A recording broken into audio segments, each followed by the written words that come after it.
What is it like to be in the room with President Trump and President Xi Jinping, who of course are meeting today in Beijing?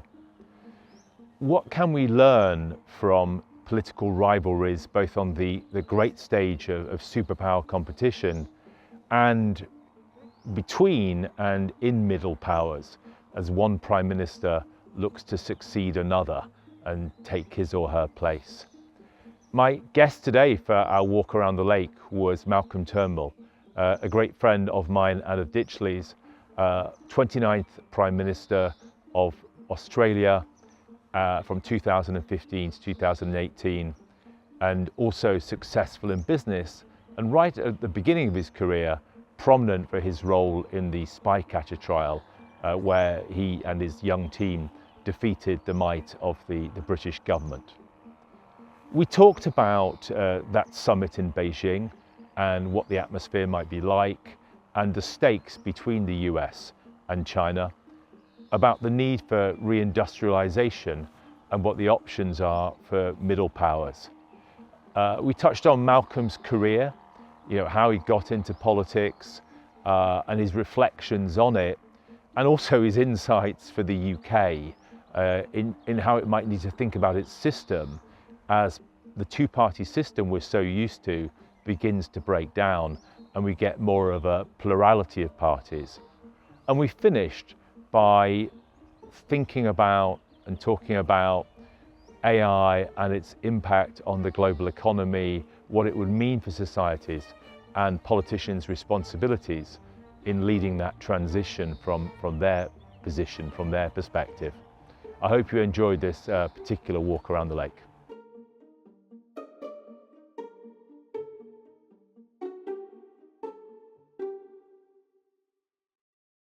Malcolm, welcome back to Ditchley. Great to have you back. Wonderful to be. Great to have you here. Should we walk around the lake? Yes, please. That's fantastic. Well, look, I can't think of in a way, a more kind of appropriate day to have you here, because we've got in Beijing President Trump having his long-awaited meeting with Xi Jinping, with a lot at stake. I mean, you know both of them from your time as Prime Minister, and you do have a great selfie of both of them. I remember, that's right, as well, at one meeting or another. Yes. How do you imagine the atmosphere is going to be? We'll talk about what they're going to talk about, and where that might go. But just to sort of set the scene for us, knowing what they're like as personalities. Well, Trump is a big, ebullient, charismatic property developer, flamboyant, careless about the facts, he doesn't mind telling lies, exaggerating, he is what he is. We're all very familiar with him. Xi Jinping is another big personality, or big physically, but he's a technocrat. A very disciplined party leader, ruthless party leader, you might say, focused on maintaining the control of the Communist Party in China. He sees himself as a man of destiny.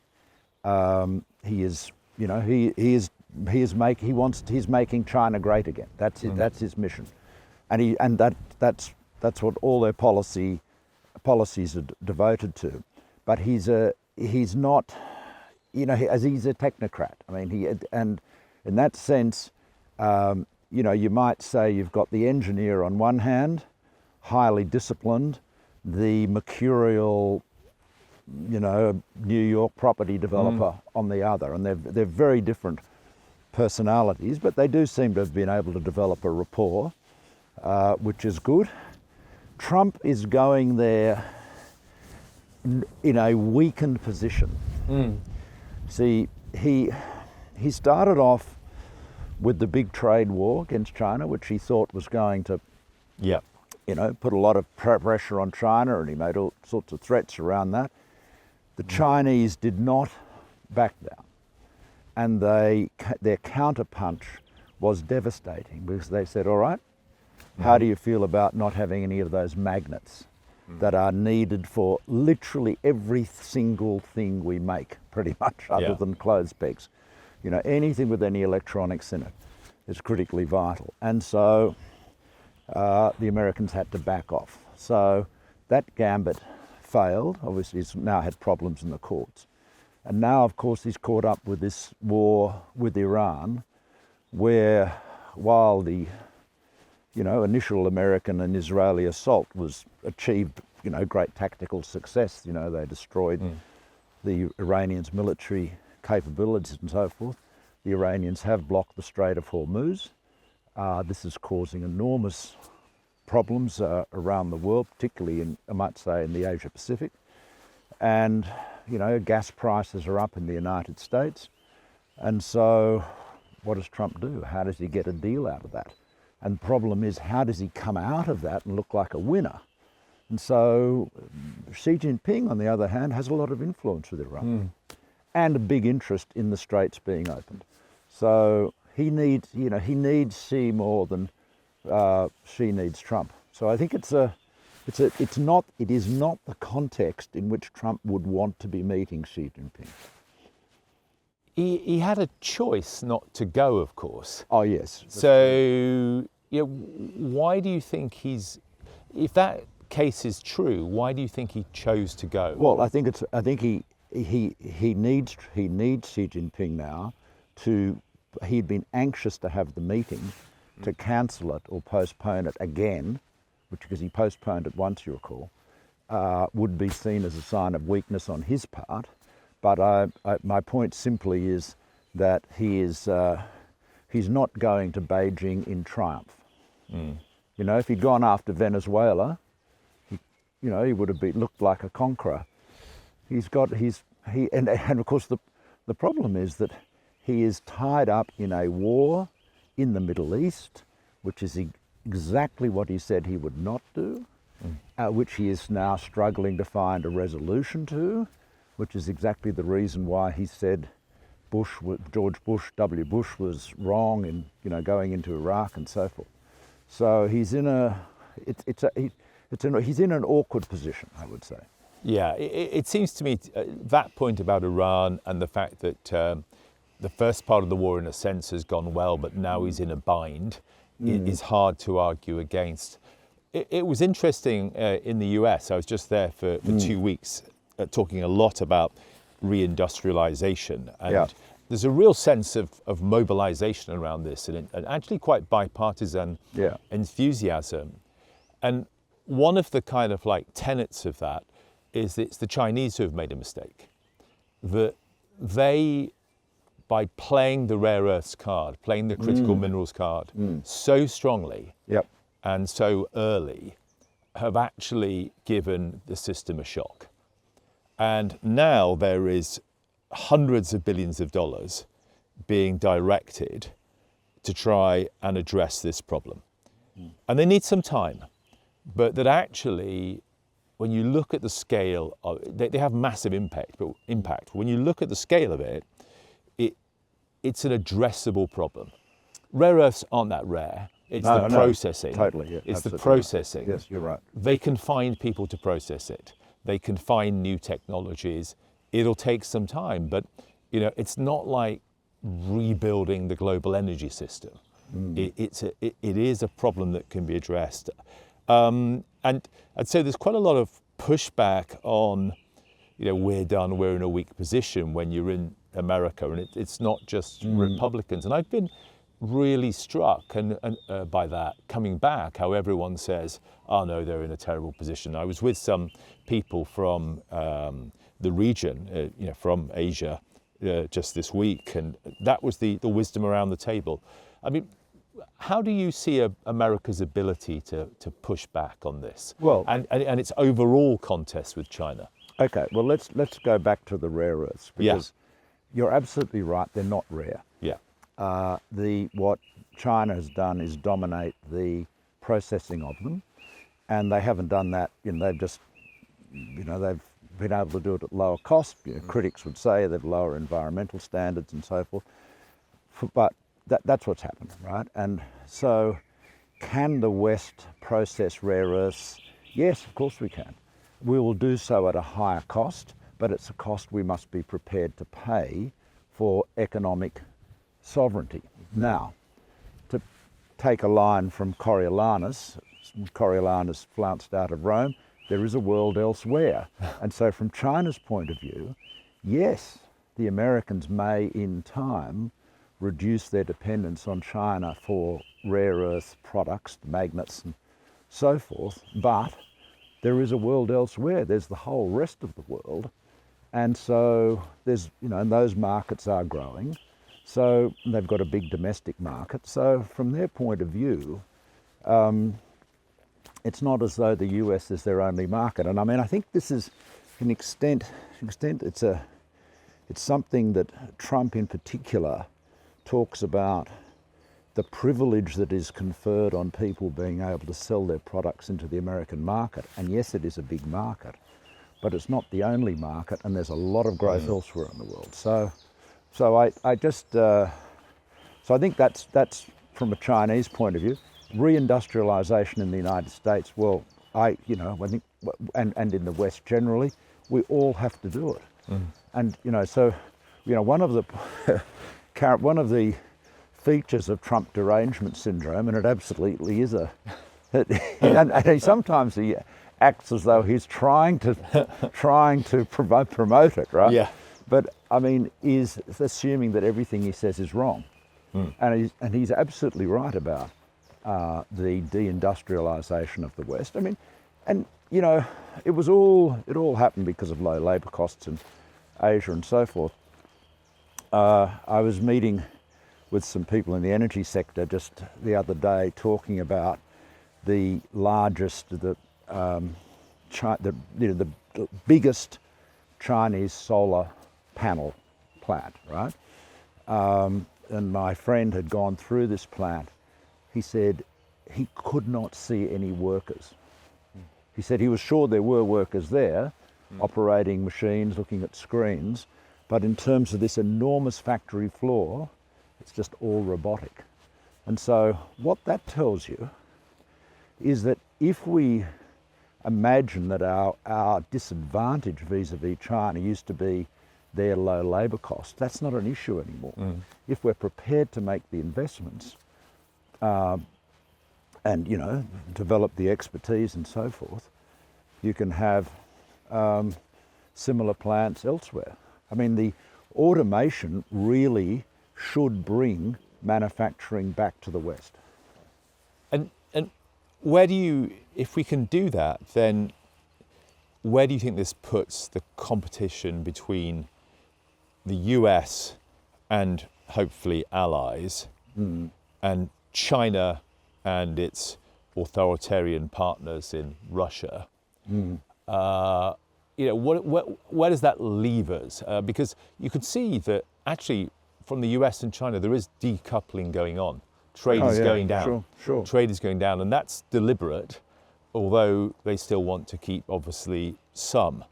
Okay. But they're also talking obviously about massive investment in defence, and then we'll get on later to AI and that race. But what do you see the sort of prospects of this? And the thing which I never get a clear answer from Americans, sorry guys, but I don't, is what's the desired end state? Yeah. Where do you want to get with China? As the US and the West. Yeah. Well, let's just before we get to that, the really hard question at the end. Let me make a couple of observations. The blocking of the Straits of Hormuz and the sort of taking essentially 20% of the world's crude oil supplies out of offline for this period is a massive energy shock and a wake-up call, and it is causing people to, particularly in our region in Asia Pacific, to accelerate renewables, electrification. I mean, just as the oil shocks in the 70s accelerated the nuclear industry, now we've got, of course, the alternatives. and they're very quick to deploy, solar in particular. So solar batteries, the industry Lucy and I are very involved in. Pumped hydro takes longer, but supports them. Now, to give you an idea of the costs involved, a solar panel in the United States, because of the tariffs, is 3.5 to 4 times as expensive as it is in Australia. But they're still being rolled out because it is still, even in America, it's the cheapest form of primary generation, and of course the fastest, in terms of, particularly with the demand from data centers for AI, it is, speed to power is what everyone is focused on. So the exercise with Iran is accelerating the rate at which the world will adopt clean technologies, in which China is the undoubted leader by miles. Should we take a pew for a while? And of course, at the same time, Trump is wanting to double down on fossil fuels. And he's saying, so we're in this kind of bizarre situation where America is setting itself up, if you take this approach seriously, and we must, as a petrostate, whereas China will be the first electrostate. And most countries in the world will want to go that way because it gives them energy independence. See, if no one can prevent you accessing sun, wind, and gravity. Yeah. So if you've got solar, wind, hydro, pumped hydro, batteries, in most countries, you can be energy independent. And then if you add nuclear to that, of course, that's another technology, but that obviously is very expensive, takes longer.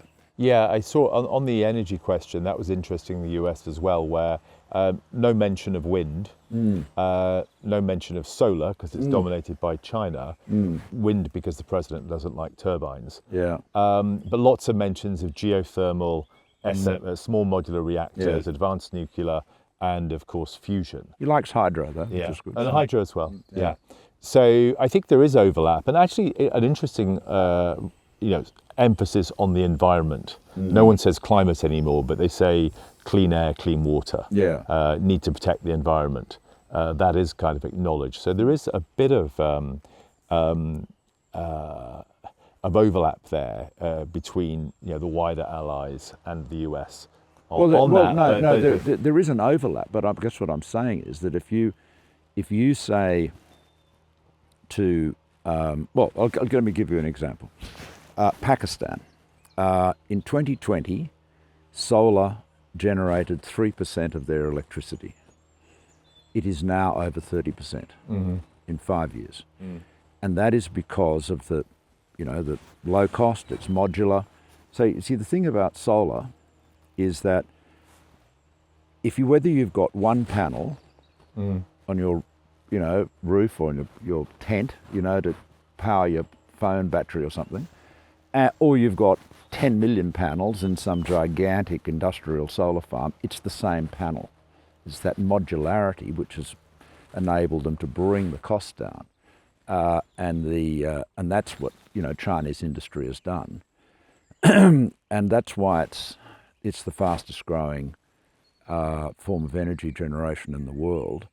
And what you're going to see is now an accelerating move away from fossil fuels, and it's not on the basis of we're green and we want to save the planet, although we should try to save the planet, I think, given it's the only one we've got, subject to Mr. Musk finding another one for us, but it is actually much cheaper now.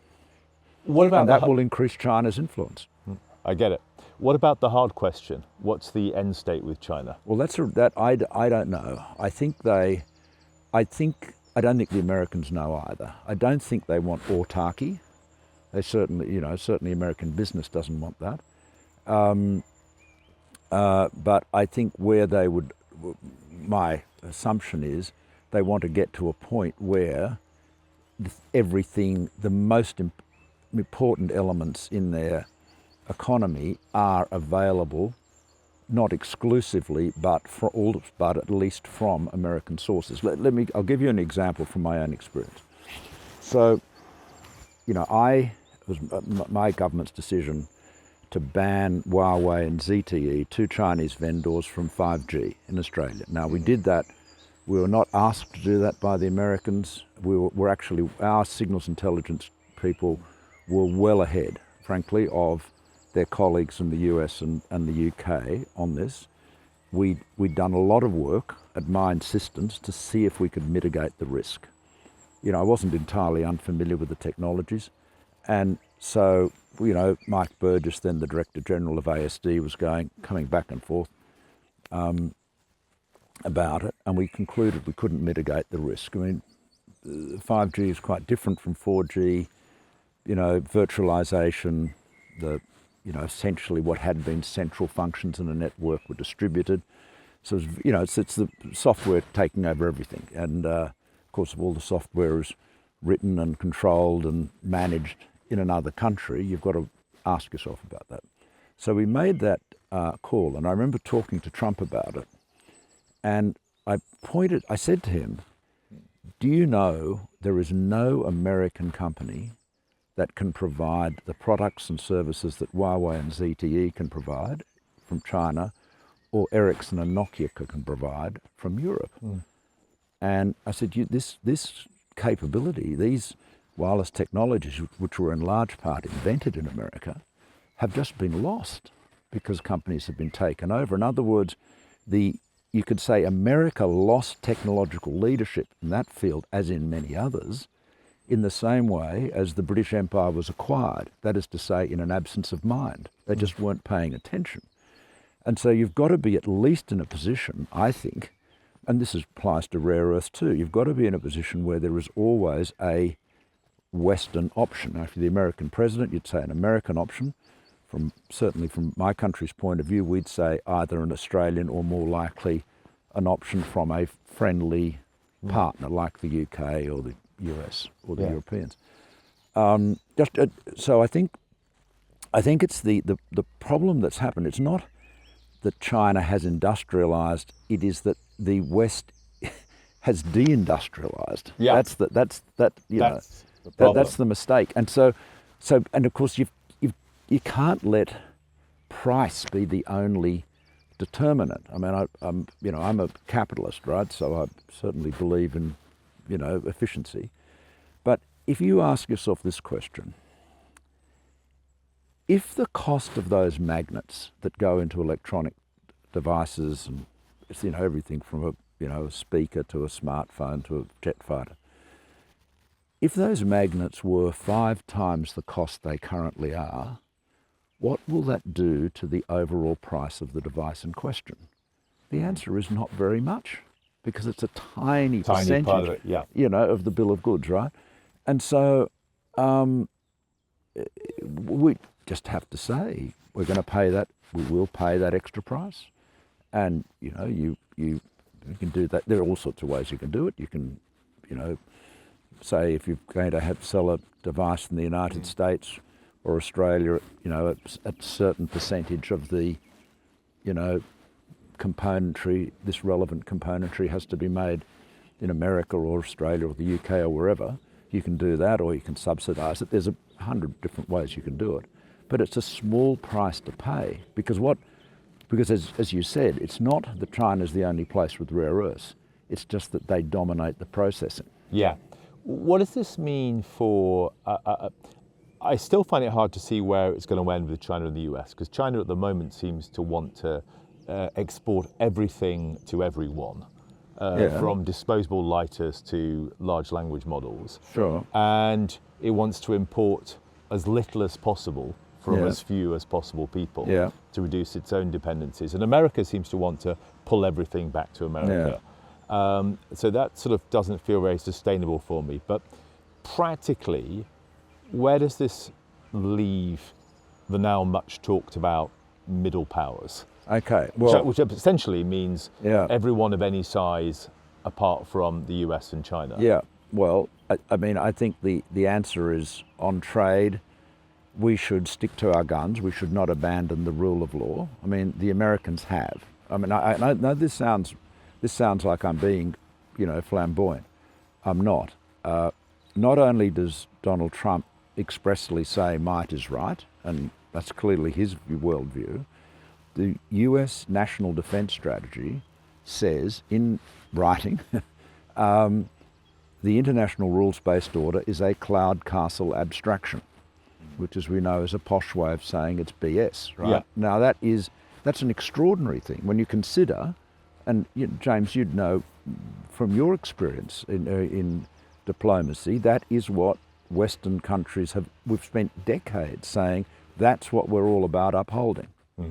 So we've got this extraordinary situation where the US is not just disrupting the order that it largely built after the Second World War, but is saying that order is BS. Now so my view is the middle powers, and Mark Carney made this point very eloquently at Davos earlier in the year, the middle powers should stick to that rules-based order. We should not abandon our values.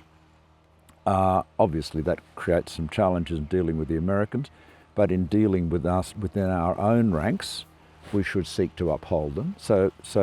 And the best example of that, of course, is the Trans-Pacific Partnership, which we kept going, we being, essentially Shinzo Abe and myself kept it going decided to keep it going after Trump pulled out and got all the other countries to sign up. Now the UK has joined, and that is a big multilateral, ambitious trade deal that does not involve either China or the US. It involves Japan and, a host of other, mostly Asia-Pacific countries.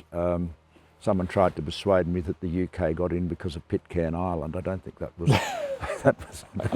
I've never heard. Only heard that in London, right? I don't think that's right. We've always been Asian at heart. Yeah. Yes. Exactly. No. I think it's and the European Union are talking about having an affiliation with the TPP. Yeah. So I think that's one thing. The challenge for the middle powers is on defence. Less so in Europe. I mean, clearly, if the Europeans get their act together, they can defend themselves. Yeah. That's obvious. In Asia, more difficult because there's never going to be an Asian NATO. ASEAN will remain very neutral, non-aligned, but there are stronger ties between Australia and Japan, especially, and also now South Korea. But I think you could say the United States is not essential for the defence of Europe in the long term. For the defence of, assuming China is the adversary, for defence of East Asia and Southeast Asia, the United States, in practical terms, is.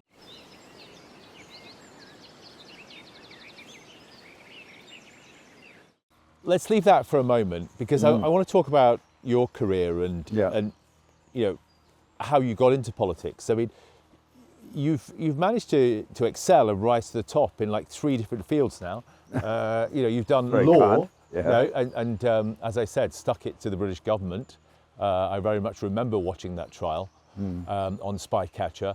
You were at school last year. Yes. 40 years ago this year. It's a while.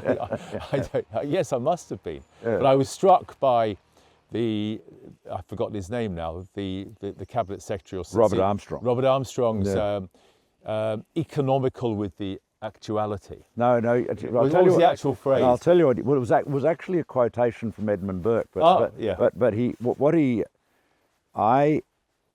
had written a letter to a publisher which was a lie. Basically, he'd asked for a copy of a book which he already had because the security service had obtained it earlier, and so he absolutely did have the copy, and he wrote, I would be very interested in having a copy of this book, please, advance copy of this book.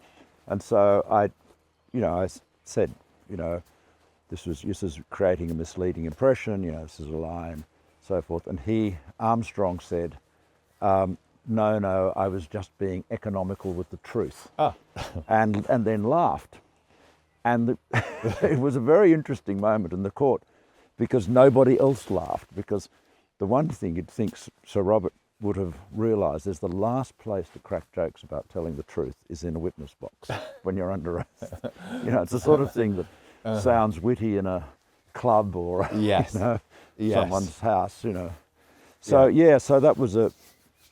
I mean, that was a very interesting case, and I mean well, look, it's probably more than you want to discuss, but recent documents that have come out indicate that, well, demonstrate that the part of our argument, which the judge did not accept, I mean, we won, obviously, but part of our case was that that Wright's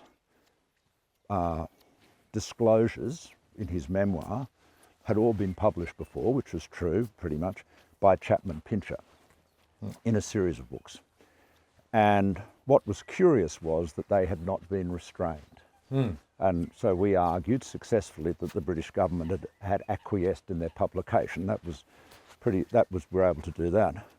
But we went further and said that Pincher was publishing these books as part of a unofficially authorised exercise to get that material about Roger Hollis, the former head of MI5, who Wright alleged to be a Soviet agent, into the public domain, get it all out through a pen of a trusted, conservative author, rather than, I think, as I said, some sort of, tough journalist on the left. This is what I put to Armstrong. And Armstrong said, in the witness box, he said, "That is a most ingenious conspiracy theory, Mr. Turnbull, but quite untrue." Then he paused and he said, "Utterly untrue." Now, in fact, it was utterly true, because there is a memo that has come out, memorandums come out, when the Cabinet Office disclosures, from him to Mrs. Thatcher, recommending that Pincher be brought into the loop and briefed on this stuff. Oh. Literally, and he actually says, in normal circumstances, I would recommend dealing with Mr. Pincher with a very long spoon, but on this occasion, I recommend that he be briefed. Oh. And there's a little note from the Prime Minister saying, "Yes, please proceed, MT." So, Well, I stand by the British process of releasing documents. yeah, but it was because it was interesting, because the legal team for Spycatcher was essentially me and Lucy, and we were both very young. I mean, I was 31 and she was 3 or 4 years younger than that, so we were children, really. She thought her husband was drawing an excessively long bow at the time. She could see, she thought the conspiracy landscape of the intelligence world had got to me. Yes. But it turned out to be right. But Interesting. anyway, it was a very interesting case, and I felt sorry for Bob Armstrong, because he was, it was silly. It was that they said they should never have tried to ban the book. So tell me about Australian politics and your rise to become Liberal leader and then Prime Minister. After Tony Abbott, who I've now met. Oh, good. Oh, yes, I hadn't met him until relatively recently, but I've now met Tony Abbott. Yeah. So I'd be really interested how that sort of felt and what that was like. Okay, well, I'd always been interested in politics. I've always believed in active citizenship. I've always been involved in public affairs. I ran for Liberal Party's pre-selection, Liberal Party being the centre-right, party in Australia, sort of equivalent of the UK Conservatives.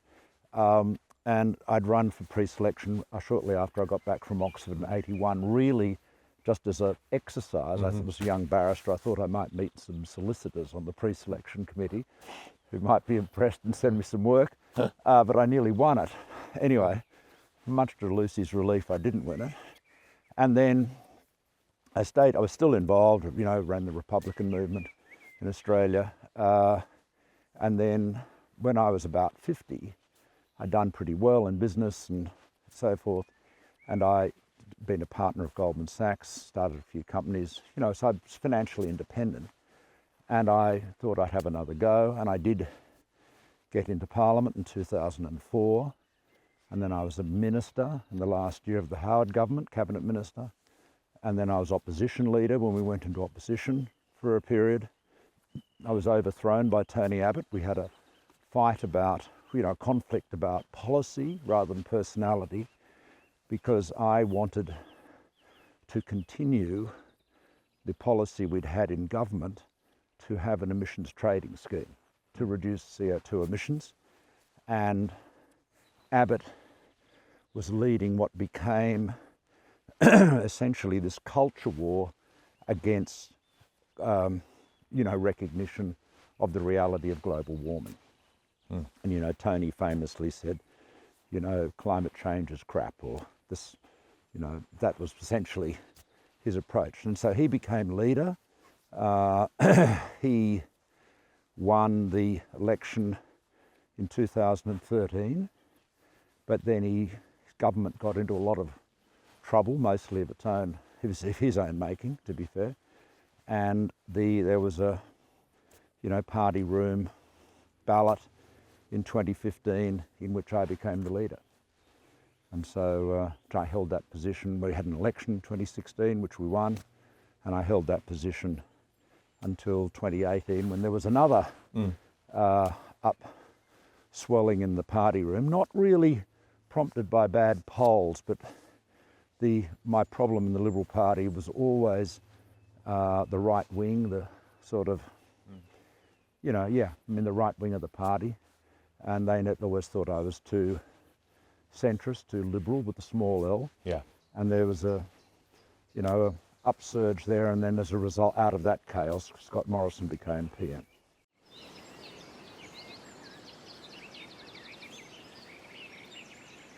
What are you most proud of from when you were Prime Minister? Well,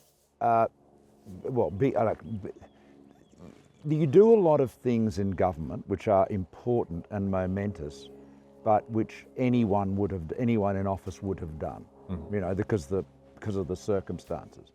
So in terms of the things that we did that I don't think another Prime Minister, certainly from my party, would have done, the obvious one was legalising same-sex marriage. That was very difficult.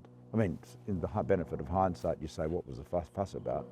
But it was a hugely difficult political exercise to get done, so we got that done. We kept the Trans-Pacific Partnership alive. I was being mocked for saying we should keep going after Trump in my own country. People were saying it's a vanity exercise and so forth. So that was really important. And it's great credit to Shinzo Abe that we were able to, that he agreed with. I mean, we had to persuade him though. In fact, it was over a dinner at our home, just me and Lucy and Shinzo and Akie. And beginning of the evening, he said, no, it's all over. At the end of it, we got him over the line. He slept on it. The next morning, he said, yes, let's go. So that was very good. In terms of sort of big infrastructure, I mean, I reformed a lot of things, school funding and tax and they're important. But from a big things point of view, probably the biggest is the Snowy 2.0, which is, the Snowy Hydro scheme is this big hydroelectric scheme in the Snowy Mountains, between New South Wales, well, really, it's in New South Wales, but it's essentially between New South Wales and Victoria, and the mountains there. It was built in the sort of 50s, 60s, 70s. It's a huge nation-building exercise, and you had workers from a lot of them, from Europe. You had men who'd been fighting each other, a few years before, working together, building this massive scheme. And I recognised, and probably before most people did, that with the clean energy transition, what we were going to need was a lot of storage. Yes. Because obviously you can generate a lot of solar energy, a lot of wind energy, but the sun doesn't shine all the time, nor does the wind blow all the time. So the answer is you've got to store it, and I promoted pumped hydro, and I got this scheme going, which is gigantic. I mean, it will be one of the biggest pumped hydro schemes in the world. It will be able to power the equivalent of 3 million homes for a week without repumping. So 2,200 megawatts capacity, 350 gigawatts of storage. So it's linking two very big lakes, existing lakes, which are 700 metres difference in elevation, but this is the problem, 20 kilometres of mountain between them. Right. So connecting them is the hard bit. So there's like a gigantic power station, you know, for the turbines and so forth, under the mountain, 1 kilometre under the ground. Wow. So there's an amazing cave. It's like, it's you know, if you're a Tolkien fan, it's sort of, for me, it's like sort of going into, you know, the dwarfs' kingdom in under the mountains in Tolkien. And these enormous spaces that are being dug, these enormous tunnels, and this will provide about half of the storage, overall storage we need for the clean energy transition to 2050. Wow. So it's one project. So it's gigantic. So that is, and because currently it's running late and over budget, which big infrastructures usually do, I think everyone's quite happy to say only Malcolm Turnbull would have done that. But when it's done, but when it's done, lots of other people will claim credit, I'm sure, and I hope they do. Yeah, I hope they do. But yes, but it's so that was a big thing. But there are, you know, lots of other things. I think yeah, you know, essentially, I mean the approach I took, and there may be something out of this that could be relevant today, maybe even in the UK. Because of my background, you know, from tech, as a venture capitalist, businessman, started a lot of companies over the years. The first big economic statement that I did, like literally within 6 weeks of becoming Prime Minister, was a National Innovation and Science Strategy, the NISA, or Agenda, NISA. And that was all about promoting innovation, venture capital, so a lot of change. There were about 25 measures, you know, new funds, tax breaks, you know, STEM education. And the whole thing was about innovation, because that is how do you increase productivity? You can only do that with innovation. And so and that's not just someone coming up with the next Facebook. It is an attitude, so that I mean, most innovation is tweaking. You know, it's just a little bit here, there. It's having an attitude of mind that we're never going to say we've always done it this way, or not invented here. You know, it's that open mind, being prepared to constantly look for new ways to improve the way you do things. And that was really the agenda I sought to set. And I think that's absolutely vital, because the bottom line is, if you don't do that, you'll fall to the back of the pack. Yeah, you'll fall behind as others move ahead. Sure. Look, let's walk on, Yeah. because I think we're a bit short of time. But it's interesting to me that in both Australia and here in the UK, in fact, by your friend David Cameron, that same-sex marriage was legalised by parties coming from the right. Yeah, and in New Zealand too, by John Key. Yeah.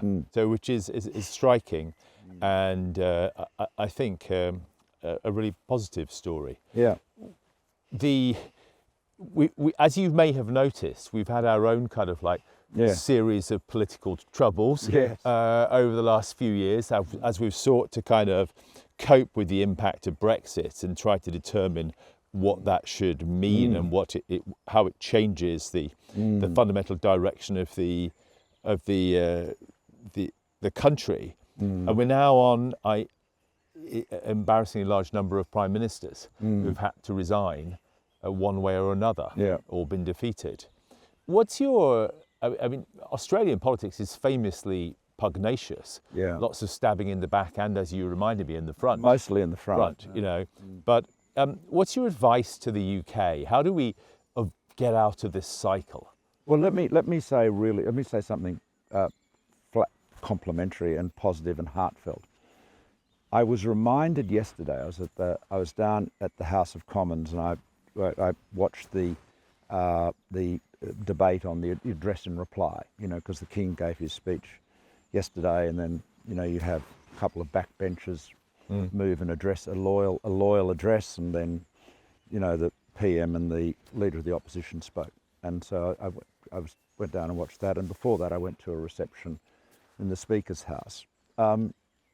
And I was struck by how well Westminster works as a parliament. physically, because it's tight, it's small. Yeah. Our place is too big, and people are not bumping into each other enough. And I was struck, as I always am in London, by the degree of conviviality and genuine friendship between people on different sides of the Parliament. You know, Labor and Tory Reform, Yeah. you know, whatever. And I think we don't have enough of that in Australia. So I really give the British great credit for that. Now, on the other hand, I think your electoral system is broken. A first past the post is not a good system. And by the way, the American electoral system is utterly broken. So, but I think if you've now got a 5-party system, you need to move to preferential voting. I would recommend compulsory voting as well. We've had both for 100 years, more, because the problem you're going to have is you will have constituencies won on a plurality with somebody who might only have 30% Yeah. of the vote. And so you've now got the Labours in with a majority with 2/3 of the House of Commons, and they got a bit over 30% of the national vote. I mean, it's at least in Australia, if you might have, you know, Albanese's primary vote, as we call it in Australia, was, you know, in the low 30s at the last election, but his 2-party preferred vote was, you know, well over 50%, and, you know, he's got a big majority in the House of Reps. But that gives the government legitimacy, because they can say this was the people's choice. Not every vote was the people's first choice. But it was a choice. It was a choice, a conscious choice. Yeah, that's right. And so I think that is really important. Now, interestingly, I won't say who it was, but I was talking to one of the MPs who happened to be from Reform, interestingly, about this, and with some other people. And he said, I don't like your system because it brings politics to the centre. And I said, well, that's exactly why I do like it. And he said, no, he said, the British people like somebody to win and get complete control. And I said, well, that's not what parliaments were designed to do. Parliaments are designed to bring people together to talk and hopefully reach an accommodation. And if you've got a system like ours where you've got a Senate with equal power to the House, and it's very hard for the government to have a majority, I mean, you've got to do deals with people. And, you know, I mean, I used to get, every Prime Minister gets accused of this, by the way, this is nothing special. People would say, oh, you're doing deals and horse trading in the Senate. I would say, yes. Yes. That's what it's for. They should have horse trading centre above the door. Yeah. You know? Well, look, it's the argument that the British people want to vote for a distinct choice has some merit, you know, some evidence, but it doesn't last for very long.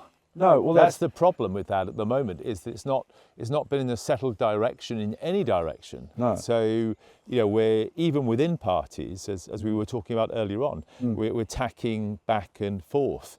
So, but I think it's interesting that you're focused on the system rather than the particular mix of personalities. Well, I mean, look, personalities. I mean, leadership is critical, right? And so the leader you've got to have someone who is, you know, who can lead, who is a good communicator. It's, you know, people will say an ineffective communicator, they'll say, oh, he or she is a good person. Well, there's lots of good people, but you have, you know, part of the job is to be able to speak in a compelling way that will actually get cut through. And in this disordered media environment, you know, where there's no longer just a handful of media outlets, you've got everybody, even podcasters like yourself, James, everybody is out there with a voice.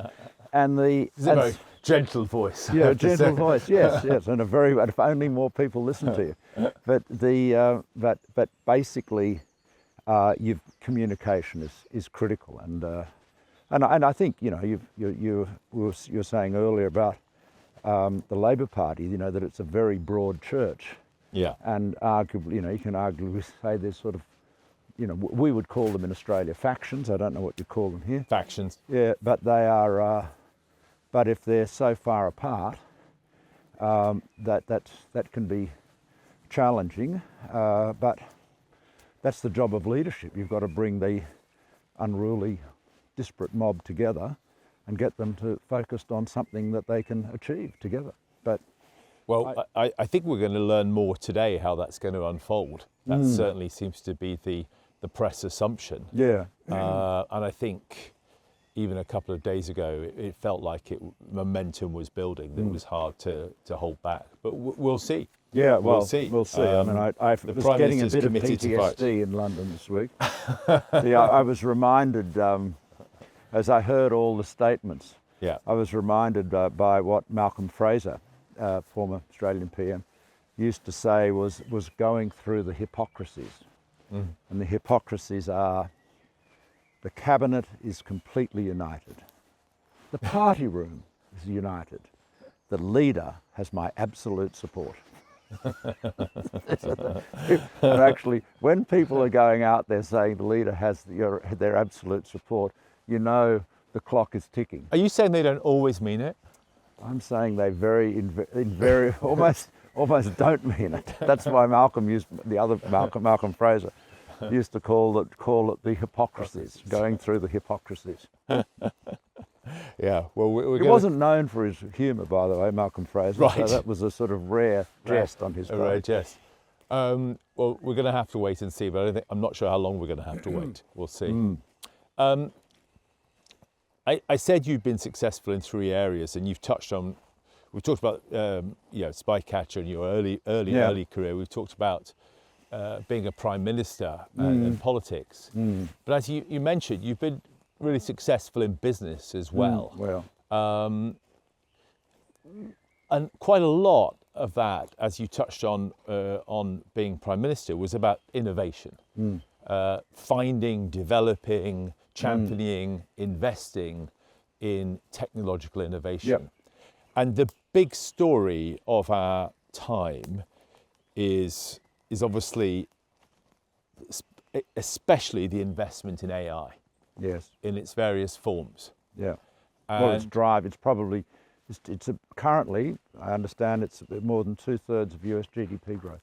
It's more than 2/3 of US GDP growth. I was speaking to a senior Silicon Valley friend by Zoom yesterday, and at the top of one of the companies. And, there's $1 trillion a year, the same as the US defense budget, being invested in AI capability, which is extraordinary. And we can all feel, those of us who use it, the technological impact of that as it moves forward. But it's still quite unclear to people how this is going to play out.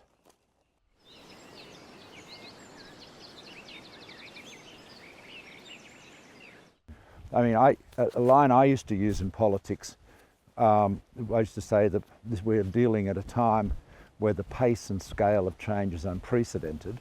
And President Xi has got another line, which I've noticed, which I think is possibly naturally more elegant than mine, where he talks about we are living in times of change, unprecedented in human history. But it's that same sense about we're seeing big changes, but happening so fast. And so the question is there going to be, if you put thousands of coders, thousands of, lawyers, accountants, officials, bureaucrats, paper shufflers, you might have called them in the old days, putting them out of work, what are they going to do?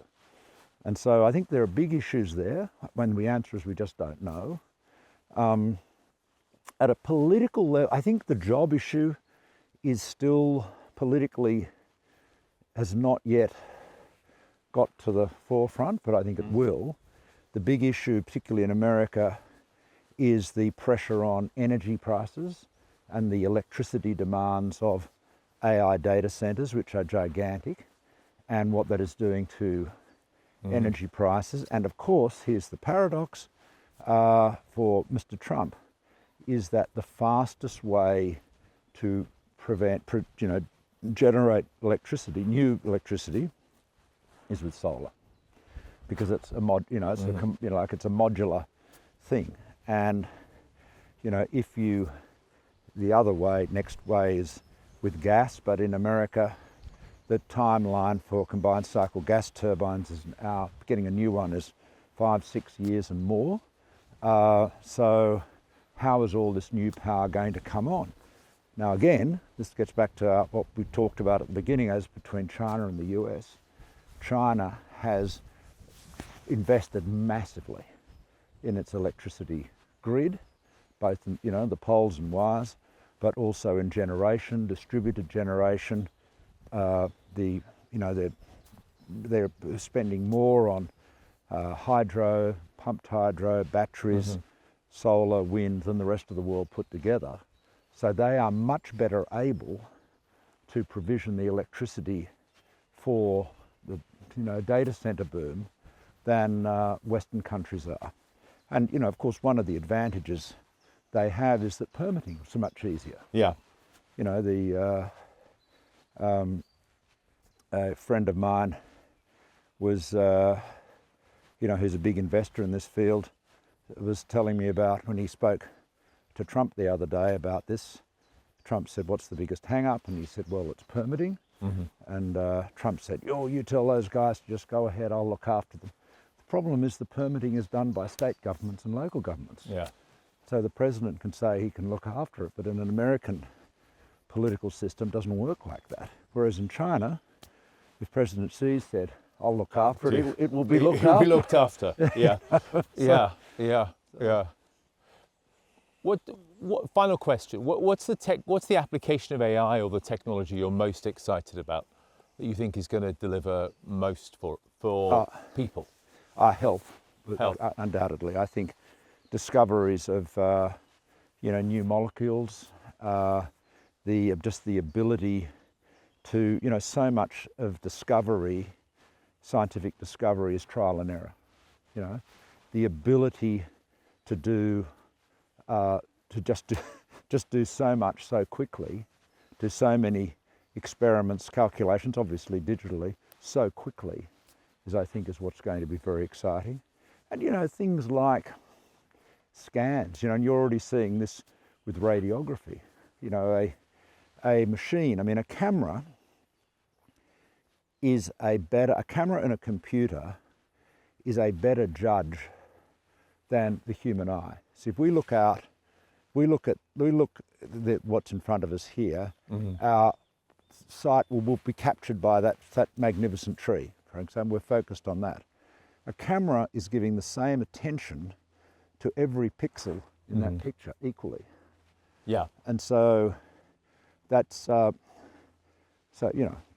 of course, I've had cameras for a long time, but the ability to do this so quickly, I think is going to be important. So that's, I would say, health, but I'm sure I think in every area. What about you? How do you use AI? I use AI as a kind of like partner to try and develop ideas. Yeah.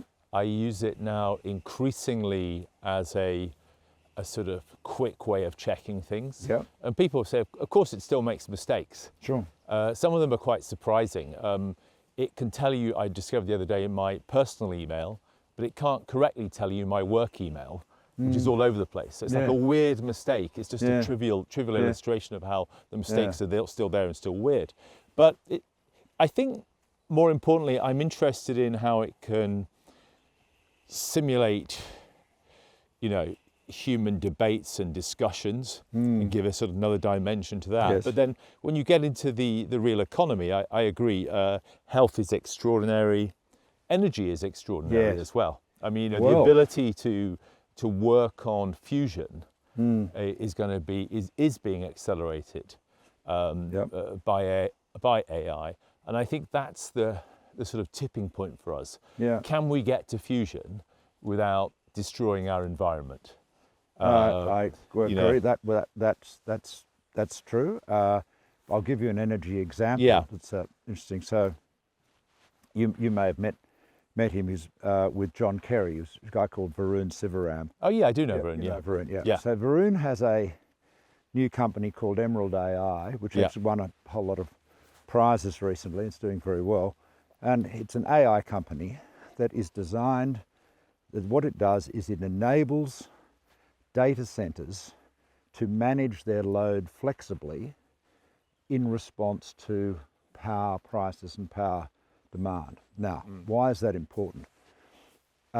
If you go along to an electricity company and you say, I want to build a 500 megawatt data center and I need 500 megawatts 24 hours, 7 days a week, absolutely secure, you'll have some problems provisioning that. If on the other hand you say, I want 500 megawatts, but I can flex a bit. Yeah. I can help you out, when I can do a bit of load shedding and, when demand is very high and so forth. But of course, how do you manage that? Which part of the processes in your data center do you want to power down, and which ones do you have to keep going? And being able to do that, in nanoseconds is obviously very critical. And so this, I was recently speaking at and listened to a big Bloomberg New Energy Finance conference in New York on energy. And this issue of demand flexibility was what all of the energy companies, Duke Power and, all of the grid operators were all saying, this is the critical thing. And so the ability to do that selectively clearly need AI. I mean, if you have an aluminium smelter, you can say, all right, we can turn the pots off for an hour. After that, everything freezes, and so we can't. So we can give you an hour. Yeah. But if you're able to just modulate it so incrementally, that makes a gigantic difference. And, particularly with AI, there is a difference, the time sensitivity, say, of training versus inference is very material. So that's, Yeah, I think that's a great example. I think the key is going to be personalized everything. Yes. But there's an interesting trade-off here. Personalized everything means you've got to trust the system. Oh yeah, totally. So I think you've got to check with AI. I mean, if you get some research done on AI, it's really important to check all the footnotes. Yeah, but I'm talking about services for you, the individual. To have it personalized for you in a way in which it's really going to help you, you're going to have to start sharing more of your personal data. Oh, yeah, sure. And this is going to become a kind of fault line, I think, in society. And the challenge is that it requires you to trust not just the technology, but the institutions which stand behind the technology. So I think there's going to be a real challenge for politicians to lead that as well. Well, let me put this to you. Is there a difference, maybe a subject for you to talk to somebody who actually knows what they're talking about rather than me, but is there a difference between privacy and security? Let me put it this way. Yeah. So it's a question of privacy, how much of your, say, medical information is known. Yeah. Right. It's that's private matter. But is it really a security issue? I mean, your passwords to your bank account, or a security that's issue. Absolutely a security issue. So I think we've tended to throw a sort of a hood of privacy and over everything, as though everything is secure. And it's a bit like in your form of work. When you classify everything top secret, then nothing is top secret because people can't operate like that. So you've got to be discriminating with classification. Yeah. I think that's something we'll have to live with. And I mean, it's a generational thing. I mean, look at the amount of personal data that people put on, their social media platforms, on Facebook and so forth. The kind of things that my generation definitely would have thought was absurd. I mean, people are basically putting their family albums up for the whole world to see, which normally is something that you would regard as private. Yeah, and people don't, so it's a different view. But I do think it's going to be a political challenge to have this debate in society. Yes. In so many ways about what the trade-offs actually are. And we need good politicians who actually care about this stuff and understand it to lead it. we'd better close, but it's Okay. been a real pleasure. Thank you, Great to have James. back. Cheers. Great to Thanks be a lot. here. Great, Thank yeah. you. Thanks a lot.